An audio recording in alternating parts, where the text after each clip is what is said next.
न करबल में, न मक्तल में, न शाह के आगे मोदी सुन ले के इन मुसलमान झुकता है, फकत अल्लाह के आगे तुम्हारे काले कानून के सामने हम नहीं झुक सकते। मोदी खुद ही उल्टा लटक जाएगा, लेकिन हिंदुस्तान के संविधान को कभी पारा पारा नहीं कर सकेगा। इसलिए कि हिंदुस्तान में गंगा जमनी तहजीबें भी बाकी है कि हम जिस मुल्क में रहते हैं, ये मुल्क हिंदू, मुस्लिम, सिख, ईसाई सबका मुल्क है, किसी एक के बाप की जागीर नहीं है।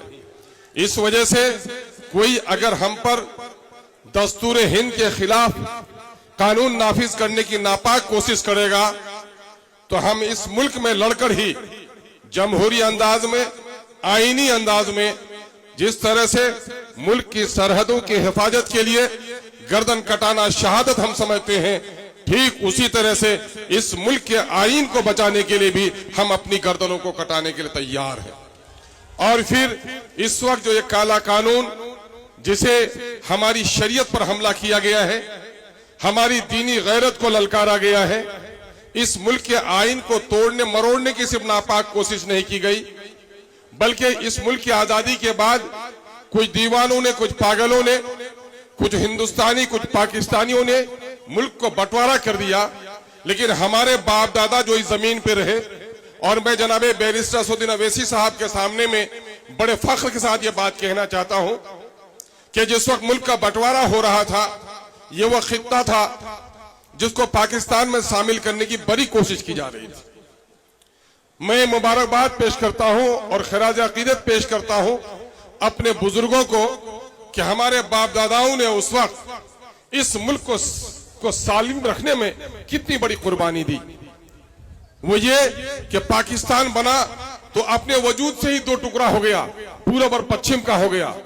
अगर ये खित्ता सीमांचल का जरा करवट बदलता और आज के बांग्लादेश का हिस्सा बन गया होता, तो मोदी जी ये भारत भी दो टुकड़े होने से कोई नहीं बचा सकता। आसाम का इलाका अलग हो जाता। भारत को अगर टुकड़ा होने से किसी ने बचाया है तो सीमांचल के गय्यूर अवाम ने, यहाँ के मुसलमानों ने बचाया है, आपके खानदान के लोगों ने नहीं बचाया है। उसके बावजूद भी अमित शाह आते हैं और यह कहते हैं कि मुसलमानों की बड़ी आबादी है, और भाजपा के वो लोग जिनको हमारे पंचायत नुमाइंदगान ने दूध पिलाकर खैरात के नाम पर वोट देकर अपना पेशवा बनाया, इन बेगैरतों को पूछना चाहिए कि आखिर अमित शाह के कान में इस इलाके के मुसलमानों के खिलाफ, इस इलाके के हिंदुओं की मोहब्बत के खिलाफ, इस मुल्क के इस खित्ते में गंगा जमनी तहजीब के खिलाफ अगर कान भरने का काम किया है तो इन्हीं मुखियाओं के वोट ने किया है, इन्हीं पंचायत सदस्यों के वोट ने किया है। मेरे भाई, अपने दरमियान में बेगैरत पैदा करो। जिस्म बेचने वाली औरत तवायफ नहीं होती है, 70 तवायफों से ज्यादा गुनहगार वो होता है जो जमीर का सौदागर होता है। इसलिए जमीर को मत बेचो। मैं गय्यूर नौजवानों, मैं तुम्हारी आंखों में जो अंगारा देख रहा हूं, जो अंगारे देख रहा हूं, जो तुम्हारी पेशानी में इनकलाब की लकीरें देख रहा हूं, मुझे यकीन हो गया है कि मोदी खुद ही उल्टा लटक जाएगा, लेकिन हिंदुस्तान के संविधान को कभी पारा पारा नहीं कर सकेगा। इसलिए कि हिंदुस्तान में गंगा जमनी तहजीबें भी बाकी है। आप जानते हैं ये मामला सिर्फ मुसलमानों का है, ये मुसलमानों का मामला सिर्फ नहीं है, ये हिंदुस्तान के दलितों का मामला है, हिंदुस्तान की दूसरी अकलियतों का मामला है। जब कोई चोर और डाकू कहीं आता है तो सबसे पहले उस घर के सबसे जमा मर्द मजबूत आदमी पर डंडे चलाता है ताकि ये खौफजदा हो जाए तो बाकी लोग सर झुकाने पर मजबूर हो जाएंगे। हिंदुस्तान की अकलियत के लोगों, माइनॉरिटी के लोगों, दलित और पसमानदों, कान खोलकर सुन लो। अगर हिंदुस्तान की सबसे बड़ी अकलियत मुसलमानों के इस जंग में अगर तुमने साथ देकर इस काले कानून का खात्मा नहीं किया तो आज हमारी बारी है, कल तुम्हारी बारी आने वाली है। इसलिए होश में आना पड़ेगा और इस वक्त हमें बहुत मुत्तहिद होकर, गैरतमंद होकर लड़ाई लड़ने की जरूरत है। बिहार के इस खित्ते में कभी मौलाना मोहम्मद वली रहमानी साहब नव्वरल्लाह मरकदहू ने एक इनकलाबी जुमला किशनगंज की सरजमीन में कहा था। क्या कहा था? क्या गय्यूर मुसलमानों, ऐ सीमांचल के दलितों, तुम्हारी आबादी इस कदर यहां पर है और तुम इतने बदहाल हो, तुम्हारी बदहाली का कसूरवार जितना पटना और दिल्ली है उससे ज्यादा कसूरवार तुम हो। इसलिए हो कि तुम जुल्म के खिलाफ आवाज नहीं उठाते। होना तो यह चाहिए था कि मुल्क में दलितों और अकलियतों के खिलाफ अगर कोई जुल्म हो तो यहां से ज्वार भाटा की लहरें उठनी थी और पूरे मुल्क में फैलनी थी। लेकिन अफसोस कि जो लहरें दूर से चलकर आती हैं वो भी सीमांचल में थम जाती हैं। मैं मौलाना के रूह को इत्मीनान पहुंचाता हूं कि मौलाना आपने जुमला आज से 20 साल पहले कहा था, मैं राजद का एमएलए था, लेकिन अल्लाह का शुक्र है कि वक्त पे इस काले कानून के खिलाफ, अकलियतों पर हो रहे जुल्म के खिलाफ, बिहार की नाकारा और नापाक हुकूमत के खिलाफ अब सीमांचल के लोग खामोश नहीं है, बल्कि सीमांचल जो लहरें उठती हैं वो पूरे हिंदुस्तान में फैल रही हैं। यहां पर एमआईएम की जीत इस बात की इनकलाबी दलील है। मैं आप लोगों से कहना चाहता हूं, रात अंधेरी है और लंबी भी है। हम अपनी मिल्ली तंजीमों के सरबराहों से कहना चाहते हैं और ये हिंदुस्तान भर के मिल्ली तंजीमों से पैगाम पहुंचाना चाहते हैं। मैंने अपने सदर बावकार से इस वक्त चाय पर गुफ्तगू करते हुए एक वाकया सुनाया कि 2017 में जब सैलाब आया था तो यही हल्दीखोरा के टुपामारी के बीच में एक नौजवान हमारा बह गया, साइकिल उसकी बह गई, उसने मुश्किल से अपनी जान बचाई। एक डुम्मर के गाज में जो आज भी खड़ा है जाकर उसने सहारा लिया और कहा जाता है 24 या 36 घंटे तक उसने उस दरख्त पे पनाह ली।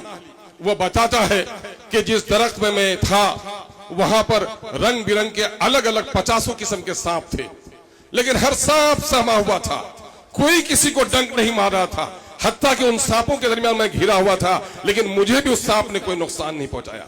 मेरे मिल्लत के गाजियों, अगर मुसीबत के मैदान में अगर आफत आती है तो जंगल का दरिंदा अगर मुत्तहिद और शरीफ हो सकता है, अगर इस काले कानून के खिलाफ मिल्लत के गयूर तंजीम के जिम्मेदारों आपने इत्तिहाद का सबूत नहीं दिया तो मैं समझता हूं कि वो दरिंदगी भी हम पर शर्माने लगेगी।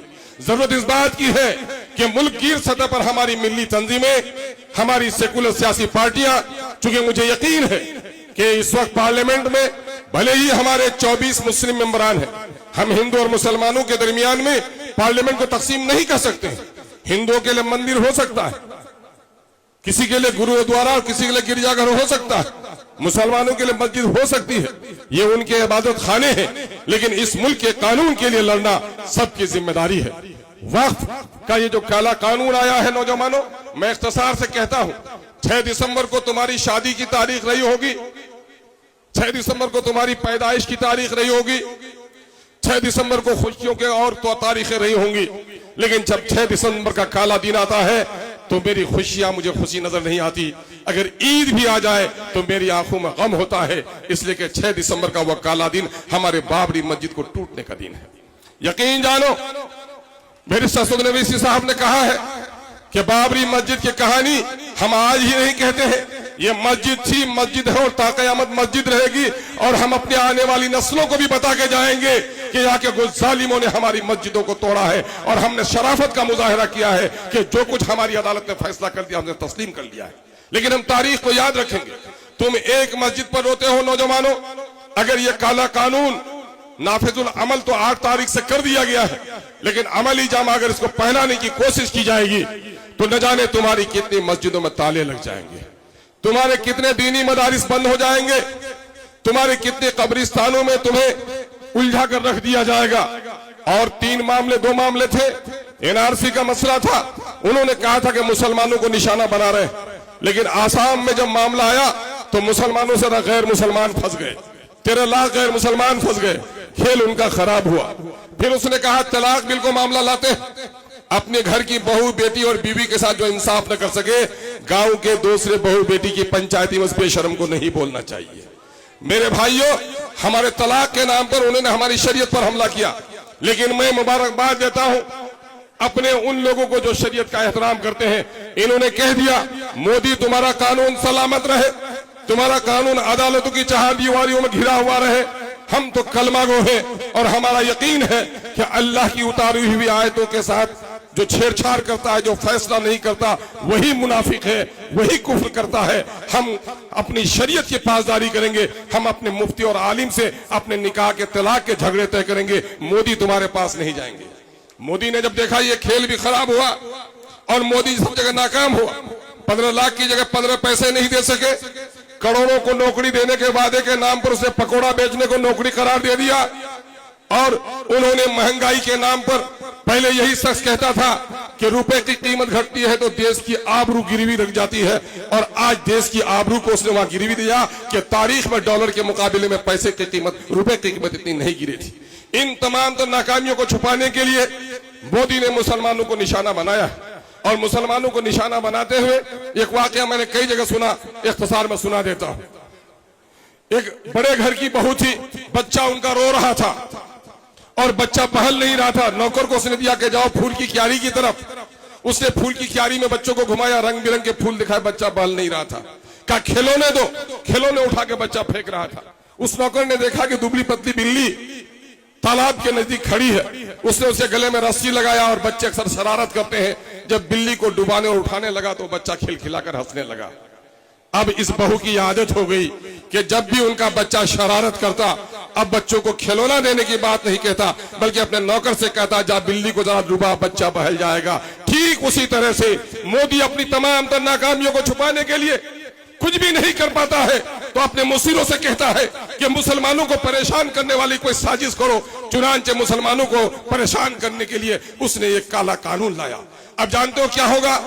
यही एनआरसी के जमाने, सीए के जमाने में तहरीक चल रही थी, और उस बिल को भी अगर चाक किसी ने किया था, दूसरा किसी ने नहीं किया था, बल्कि उस बिल को भी, काले बिल को भी चाक करने का काम किया था तो सलाहुद्दीन अवैसी का बेटा बैरिस्टर सलाहुद्दीन अवैसी ने किया था।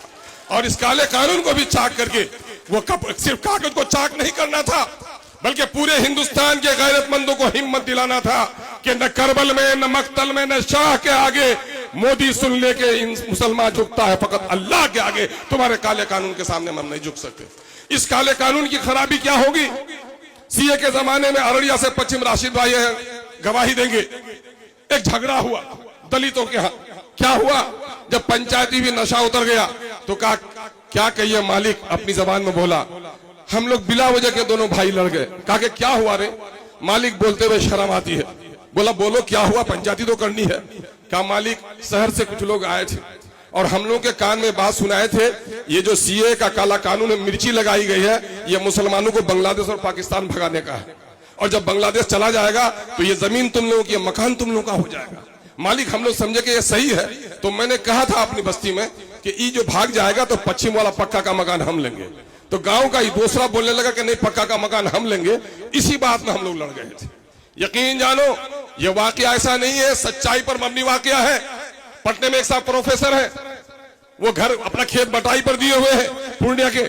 वो कहा कि साहब मैं तो हैरत रह गया, जब मैं गांव गया तो मुझे मेरे सामने में मेरे बटाईदार आया और बड़ी शराफत के साथ कहने लगा, सर एक बात कही मालिक माफ करी। कहा क्या मामला है? क्या क्या हमरा सुनी कि आ सब बांग्लादेश चली अभी। उसी अंदाज में अपना कहा कि बांग्लादेश आप लोग चले जाएंगे। मालिक हम तो 7 बीघा जमीन जोतते हैं, ये सब जमीन किसी दूसरे को मत दीजिएगा, ये सब हमको दे दीजिएगा। ये कान भरा है मोदी ने, ये गांव गांव में जाकर कहा है इनके कब्रिस्तानों में तुम्हारा मॉल बना देंगे, इनके खानकाहों में तुमको बसा देंगे, इनके मस्जिदों को हम तोड़वा देंगे। यही वजह है कि समाज का एक बड़ा तबका इसमें गुमराह हो गया है। लेकिन मैं अपने गुमराह भाइयों को भी कह देना चाहता हूं, यकीन जानो ये मुल्क कितना किसी के बाप की है, हमारे बाप की है, और इस मुल्क से तो हमारी वफादारी ऐसी है कि जिंदगी में इसी में सांस लेते हैं, इसी के अनाज को खाते हैं, इसी के पेट से निकले हुए पानी को भी पीते हैं, और मरकर भी इस मादरे वतन से हमारी खाक कहीं जाने वाली नहीं है। हम तो वफादार लोग हैं। और सुन लो, मछली पानी के बगैर तो जिंदा रह सकती है, लेकिन मुसलमान वो कौम है, शराबी जुआरी गुनहगार हो सकता है, लेकिन अपनी शरीयत को पामाल करते हुए कोई बर्दाश्त नहीं हो सकता है। इसलिए कान खोलकर सुन लो कि मछली पानी के बगैर तो जिंदा रह सकती है, मुसलमान शरीयत के बगैर जिंदा नहीं रह सकता। इसलिए अपनी शरीयत को बचाने के लिए हम हर लड़ाई लड़ेंगे।